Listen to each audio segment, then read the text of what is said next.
My stepchildren said I'd never earn their respect, just their tolerance. So I stopped earning their allowances and phone bills, too.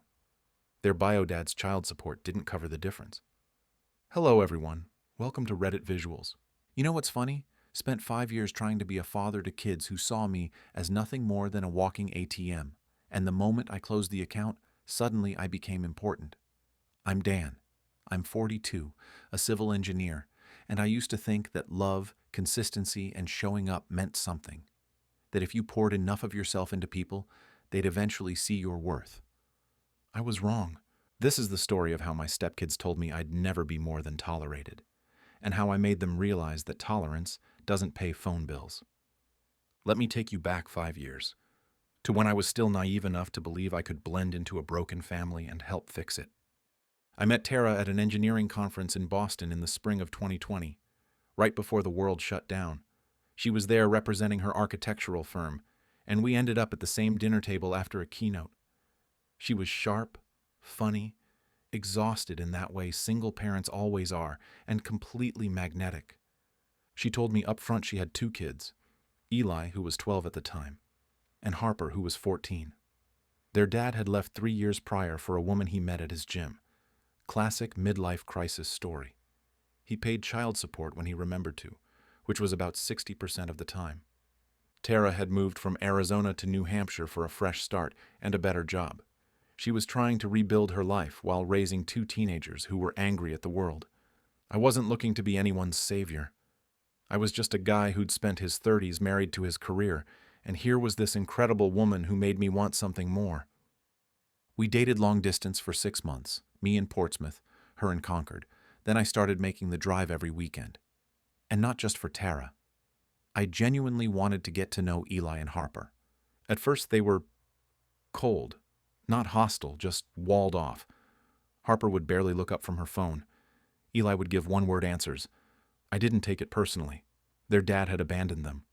Why would they trust another man walking into their lives? But I kept showing up. I helped Harper with her algebra homework because Tara was drowning in deadlines. I taught Eli how to fix his bike chain when it kept slipping. Small things, dad things.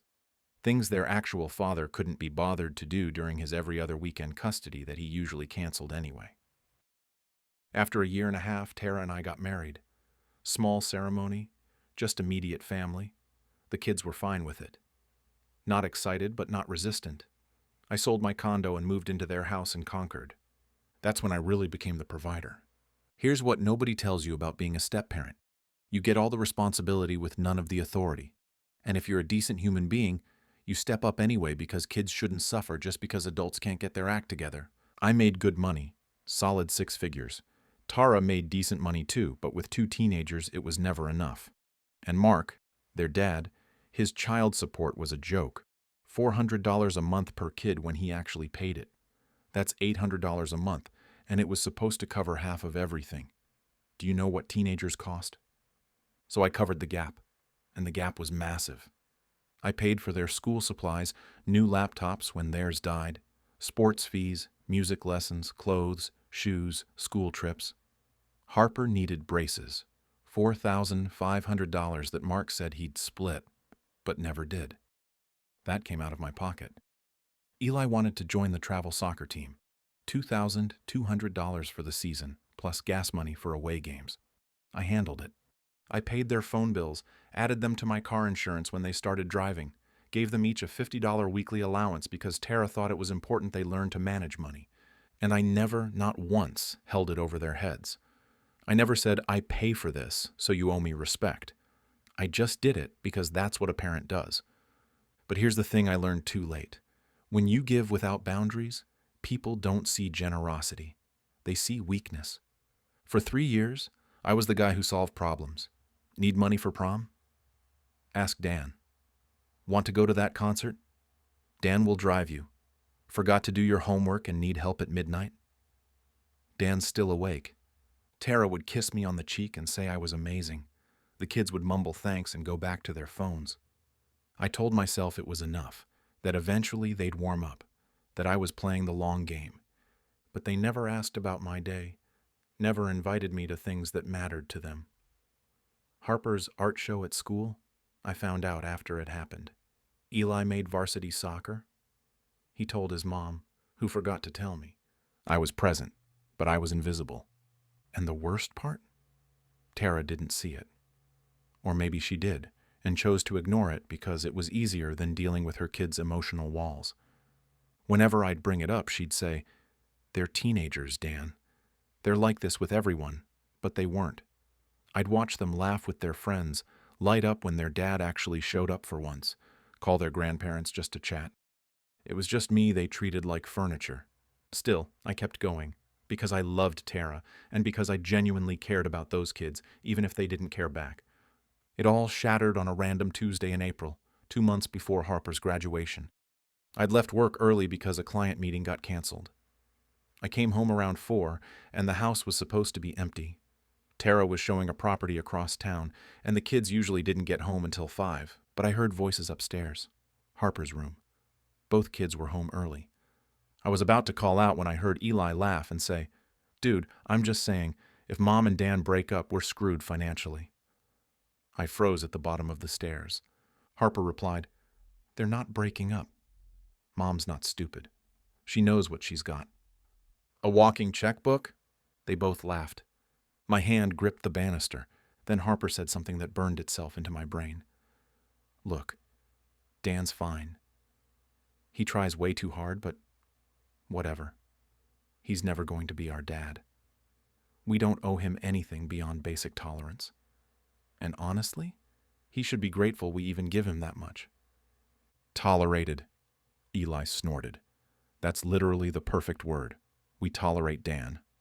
I walked back outside, got in my truck, drove to a parking lot and sat there for 2 hours. Tolerated. 5 years. 5 years of showing up, paying up, giving a damn. And I was tolerated. Not loved, not appreciated, not even respected. Just endured. I didn't explode. I didn't confront them that night. I've never been that guy. I did something worse. I started paying attention. I watched Harper roll her eyes when I reminded her to do her chores. Watched Eli put his earbuds in mid-conversation when I was talking. Watched them treat their mom with love and me with tolerance. I saw how Tara would laugh off their disrespect. "They don't mean it like that," she'd say. Or, "You're taking it too personally." 2 weeks after the overheard conversation, Harper came to me while I was making dinner. "Hey, Dan." Super casual. "So, graduation's coming up, and I've been looking at cars. I don't need anything fancy, just something reliable to get to community college. I found a Honda Civic for like $6,000. Could you help me out?" Not, "would you?" Could you? The assumption was breathtaking. I put down the knife I was using to chop vegetables. "Help you out how?" She blinked. "I mean, you know, like you always do. Maybe co-sign a loan or just help with the down payment. Mom said you'd probably be cool with it." "Did she?" "Yeah. You've basically been our dad for 5 years now. You've always come through." I looked at her. Really looked at her. Saw the expectation in her face. The entitlement. "Harper, let me ask you something. Do you respect me?" She hesitated. "What kind of question is that?" "A simple one.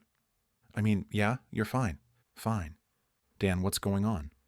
"I overheard you and Eli 2 weeks ago. The tolerated conversation." The blood drained from her face. "So here's what's going to happen," I continued, my voice eerily calm. "I'm going to think about the car. But while I do, I want you to think about something too. Think about what it means to tolerate someone. And think about whether tolerance comes with a $6,000 price tag." She left the kitchen without another word. That night, after Tara went to bed, I sat at my desk and built a new budget. One that didn't include 2 cell phone lines, $140 per month saved. Weekly allowances, $400 per month saved. Gas money, $200 per month saved. Spotify, Hulu, Netflix profiles, $30 per month saved. School lunch money, $180 per month saved. Emergency, spending money, $300 per month saved. Total, about $1,250 a month, or $15,000 a year, on top of the thousands in one-time expenses. The next morning I made the calls. I called Verizon and had their lines transferred to Tara's account. I canceled the automatic transfers to their checking accounts. I logged into every streaming service and removed their profiles. I sent an email to their schools removing myself as an emergency contact and financial backup. Then I sat Tara down. "I'm done," I said simply. "Done with what?" "Financially supporting your kids." She stared at me. "Excuse me. I'm not paying for them anymore. Not their phones, not their allowances, not their gas, not their extras, nothing beyond the basics that keep this household running." "Dan, what the hell has gotten into you?" "I'm tolerated, Tara." "Did you know that? Your kids tolerate me." That's the word they used. And you know what? Tolerance doesn't cost $15,000 a year. "You're being ridiculous." "Am I?" When's the last time either of them thanked me? When's the last time they included me in anything? When's the last time you stood up for me when they dismissed me? She went silent. "I've been a wallet in khakis for 5 years. That ends today. You can't just pull the rug out from under them. Watch me. Their father pays child support. You make good money. Figure it out." We fought for 3 days straight. She called me petty, cruel, vindictive. Said I was punishing children for being children. I told her they were 17 and 19 years old enough to understand basic human decency. She threatened to leave. I told her I'd help her pack. On day 4, she stopped fighting. Not because she agreed, because she realized I wasn't budging. Harper noticed first. Her phone got shut off the day the billing cycle ended. She came to me confused. "My phone's not working." "Talk to your mom." "It's on her account now." "What? Why?" "Because I'm not your father. Remember? Just some guy you tolerate." Her face crumpled. "Dan, ask your real dad for help." Eli's reaction was worse. He came at me angry. "What's your problem, man?" "You're seriously cutting us off over something we said in private?" "No," I said calmly. "I'm cutting you off because you're right. I'm not your dad. And I'm tired of pretending that paying for your life will eventually make you see me as family. This is such bullshit." "Then call Mark. Ask him to cover it. He doesn't have money like you do." "Then I guess you'll figure out how to manage on what he does have." Within a week, both kids went to their father. Mark, sensing an opportunity to look like the hero, made big promises. He told Harper he'd co-sign for a car loan, told Eli he'd pay for his SAT prep course and help with college applications. For 2 weeks, the kids acted like they'd upgraded, like Mark was swooping in to show me up. Then reality hit. Harper called me crying 3 weeks later. Mark's help with the car came with conditions. He'd co-sign only if Harper moved in with him and his new wife, Bethany, and their 3-year-old daughter. Not as a guest, as free childcare. Every weekend, every evening, Bethany had plans. Harper lasted 2 weeks before she called Tara, sobbing, asking to come home. Eli's situation was almost worse. Mark sent him a $30 SAT prep book from Amazon and a link to Khan Academy. When Eli asked about the actual prep course I used to pay for, $800 for 6 weeks of intensive tutoring, Mark said, "You don't need to waste money on that stuff. Just study hard." The same man who'd bought himself a $50,000 truck the year before. Eli stopped talking to his dad, stopped visiting, and for the first time in 5 years, I saw him cry. He came into the garage one Saturday while I was organizing tools, just stood there. "Yeah?" I said, not looking up. "I was an asshole. I kept organizing." "Dan, I'm sorry. I didn't realize how much you did. I thought you were just there. But you weren't just there. You were actually there." I finally looked at him. His eyes were red. "I don't need you to worship me, Eli. I never did. I just needed to be seen as a person who gave a damn. I see it now. Now that it's gone. I know that's messed up, but I'm sorry." Harper's apology came a few days later. Less tears, more shame. "I took you for granted," she said quietly. "I thought you'd always just be there, no matter what." "Why would I?" I asked. "What did I get in return?" She didn't have an answer. Tara and I didn't make it. The kids' crisis revealed something we'd both been avoiding. She'd let me be a doormat for years because it was easier than parenting her kids through their resentment. Every time I'd tried to set a boundary before, she'd undermined me. "They've been through so much," she'd say. "Just give them time." 5 years was apparently not enough time. We fought constantly that summer. About the kids, about respect, about how she'd used me to give them a lifestyle their father wouldn't provide while letting them treat me like I was invisible. "I never asked you to do all that," she finally screamed during one fight. "You didn't have to ask," I said quietly. "You just had to stop them from treating me like a stranger in my own home." We filed for divorce in August. It was amicable on paper, cold in reality. She moved back to Arizona to be near her sister. Harper went with her to start at a community college there. Eli stayed in New Hampshire for college. He'd gotten into UNH with partial academic scholarship, which, ironically, I'd helped him prep for before the cutoff. It's been 8 months. Eli texts me weekly, sends me memes, asks for advice about classes and girls and whether he should change his major. He came over last month to help me build a deck, and we ordered pizza and watched the game like we used to. It's not perfect, but it's real. Harper calls every few weeks. It's stilted sometimes, but she's trying. She sent me a card on Father's Day. Inside, she'd written, "Thank you for being the dad who showed up, even when we didn't deserve it. I'm sorry I didn't see it sooner." I cried reading that. Tara and I barely speak. When we do, it's civil. She never apologized for enabling their behavior, but I've made peace with that. As for Mark, last I heard, Harper doesn't talk to him anymore. Eli sees him maybe twice a year out of obligation. Turns out being the fun dad doesn't mean much when your kids actually need you. Here's what I learned from all of this. Love without respect isn't love. It's exploitation with a smile. Being a step-parent means you'll give more than you get for a long time, maybe forever. But there's a difference between delayed gratitude and being used. And the hardest truth? Sometimes the only way people learn your value is by losing access to it. I don't regret loving those kids. I don't regret the years I spent showing up, paying up, and trying to be a father figure. But I do regret not standing up for myself sooner. I regret letting Tara convince me that being disrespected was just part of the process. If you're in a blended family and you feel like you're tolerated instead of valued, hear me. You deserve better. Set the boundary. Have the hard conversation. Stop lighting yourself on fire to keep people warm who won't even acknowledge you're burning. Because here's the thing they don't tell you.